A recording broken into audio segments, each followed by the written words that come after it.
So speaking about the expectation and what parents always, worry about their kids and what to be done and all of that.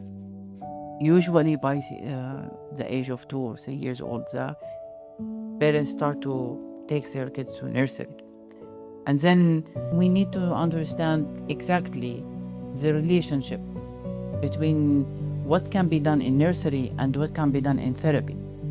So usually if parents take him to nursery or takes a child to nursery, and then there is anything that needed there, we see this that when they come to our therapy center sometimes, that they think that, okay, we will bring him here and then leave the nursery, or they will go to the nursery and then leave the therapy. So I think this is a very important point that we need to speak about it a lot, because there is a big misconception about it. That what is it?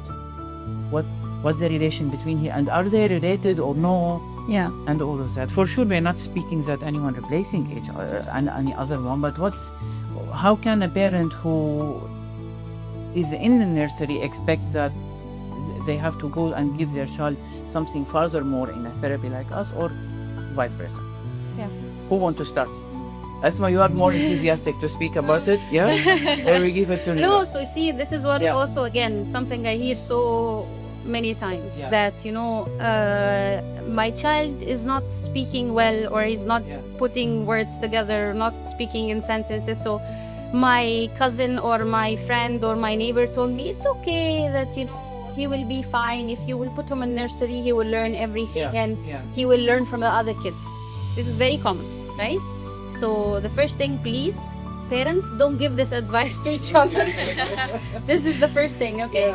It might be the case, again, it might actually happen like this. Maybe one child who's 2 or 3 and they are not speaking, well for their age group, and then we put them in nursery and then they start speaking. But this doesn't mean that this is for everyone, right? So just to make it very simple for parents, if your child, for example, cannot swim, okay, you will not take him and then throw him in the pool full of kids and say, you will learn from the other kids swimming by watching them swim, right? Yeah. You will get them a swim coach, right? We are the coach. So kids make terrible speech therapists. We are much better. So the case is understanding that nursery is very important for socialization, for regulation, and sometimes understanding, how to be in a group, sharing, taking turns, a lot of social skills. And I think all of us will always recommend putting a child in nursery if they're not going. Yeah. But this is completely different from therapy. It doesn't replace therapy. It supports therapy at sometimes, okay? But it doesn't replace it. Yeah. It's completely different, okay?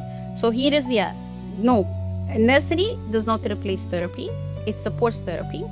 If your child will do better when they go to a nursery, is not an indicative that the child doesn't need speech therapy, right? Yeah. So the best course of action, if a child has some delay and I'm not sure if I should put him in nursery or not, I should simply seek the opinion from a professional, right? Sometimes we will say, no, he's fine, he just go to the nursery. Sometimes we will recommend this, right? And sometimes we'll say, no, put him in nursery and also start therapy, right? Exactly.